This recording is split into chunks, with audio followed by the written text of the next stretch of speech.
Om Swastiastu. Assalamualaikum warahmatullahi wabarakatuh. Shalom, namo buddhaya, dan salam sejahtera untuk kita semua. Perkenalkan, saya Ruth Meda Demona Girsang dengan NIM 21105210025 akan mempresentasikan hasil dari tugas praktikum 1 Statistika Industri. Adapun hasil dari tugas yang akan saya presentasikan yaitu hasil dari literatur skripsi yang akan membahas topik penelitian, rumusan masalah, tujuan penelitian, serta kesimpulan, dan membuat diagram batang dengan error bar pada Excel. Baik, tanpa menunggu lebih lama lagi, saya akan memulai presentasinya. Presentasi pertama ialah hasil dari literatur skripsi dengan judul Pengaruh konsentrasi ekstrak daun kelor sebagai pupuk cair terhadap pertumbuhan dan hasil tanaman jagung.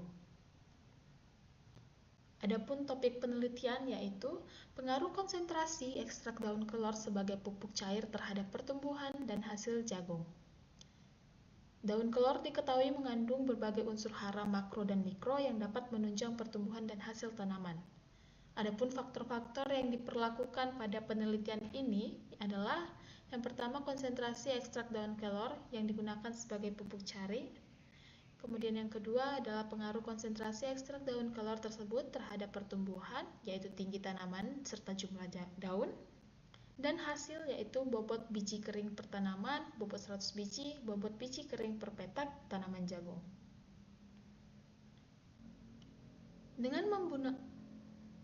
Dengan menggunakan rancangan acak kelompok, terdapat 5 perlakuan, yaitu T0, perlakuan dengan menggunakan air, yaitu sebagai kontrol, kemudian T1, perlakuan dengan 10%, T2, perlakuan dengan 20%, T3, perlakuan dengan 30%, dan T4, perlakuan dengan 40%. V per V di sini adalah volume per volume. Dengan pemahaman yang saya telah dapatkan, itu adalah merupakan perbandingan campuran larutan. Misalnya, dapat kita lihat pada T1, yaitu perlakuan dengan 10% V per V ekstrak daun kelor dalam air. Yang artinya, dalam 100% campuran tersebut, terdapat 10% ekstrak daun kelor dan 90% air. Begitu juga untuk T2, T3, dan T4. Kelima perlakuan tersebut diperlakukan kepada 3 tanaman jagung yang berbeda umur, yaitu umur 3, 5, dan 7 minggu setelah tanam yang sering disingkat dengan MST.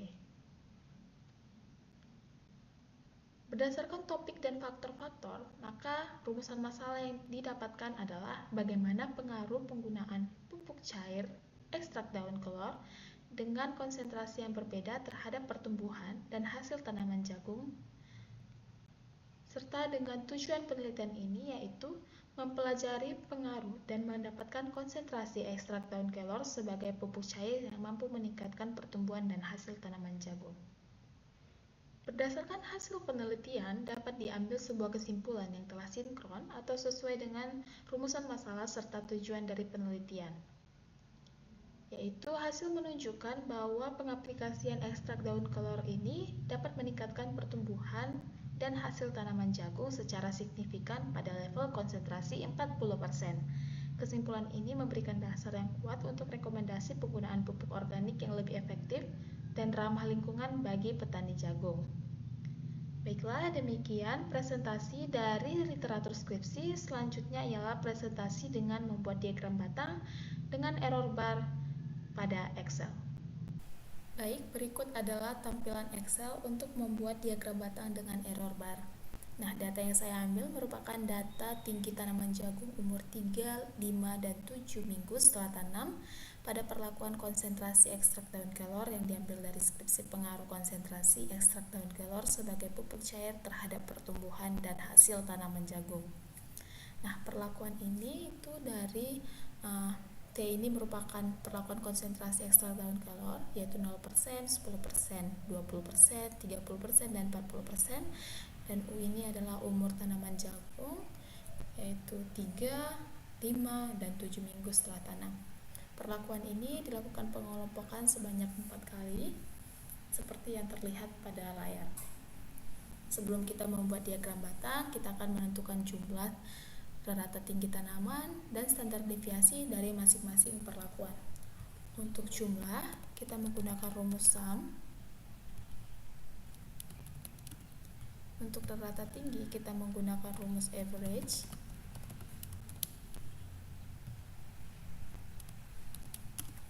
Dan untuk standar deviasi, kita menggunakan rumus STD.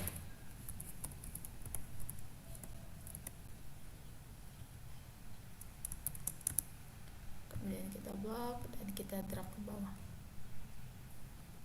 Baik, berikut adalah hasil dari jumlah terhadap perlakuan, rata tinggi tanaman terhadap masing-masing perlakuan, dan standar deviasi terhadap masing-masing perlakuan.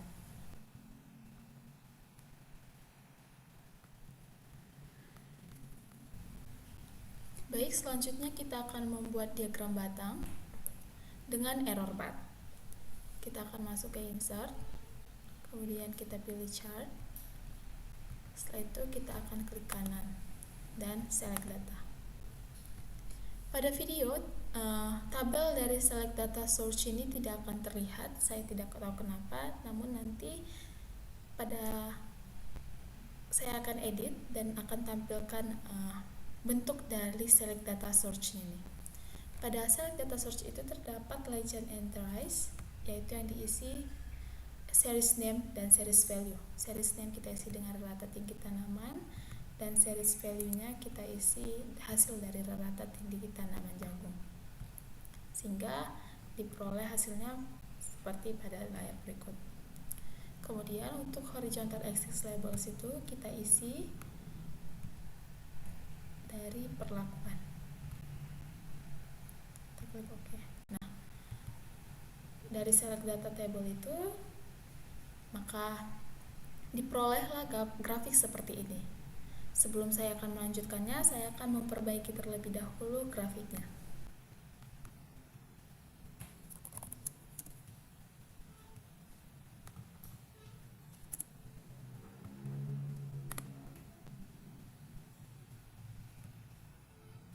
Saya menggunakan solid line agar terlihat lebih jelas.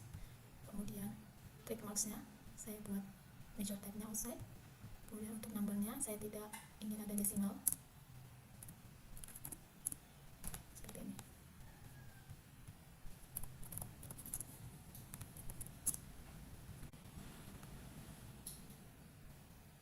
Selanjutnya itu juga hal yang sama saya lakukan terhadap perlakuannya. Solid line. Kemudian tick marks.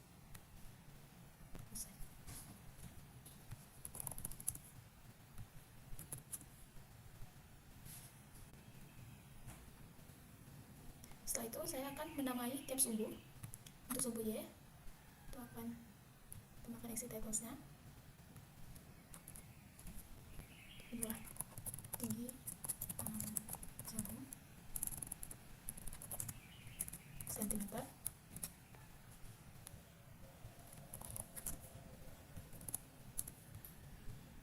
Begitu juga dengan untuk sumbu Y, yaitu perlakuan.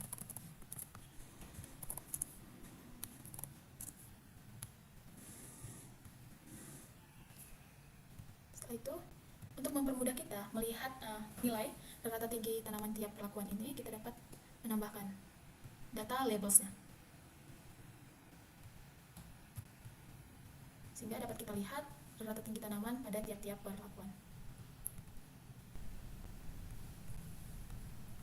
Setelah itu kita akan menentukan error bars dari masing-masing perlakuan dengan menggunakan nilai standar deviasi.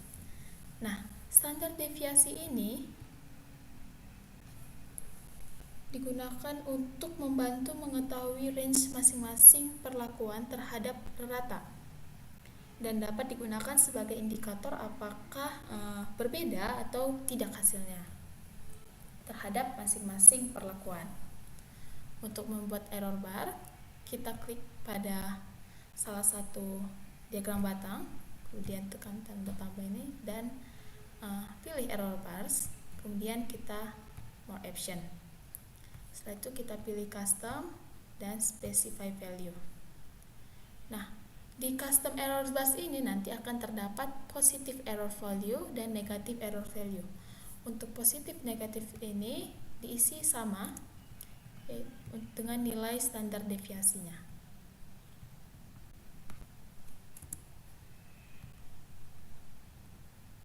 Oke, sehingga diperoleh error bar untuk masing-masing perlakuan. Seperti ini adalah error bar terhadap masing-masing perlakuan.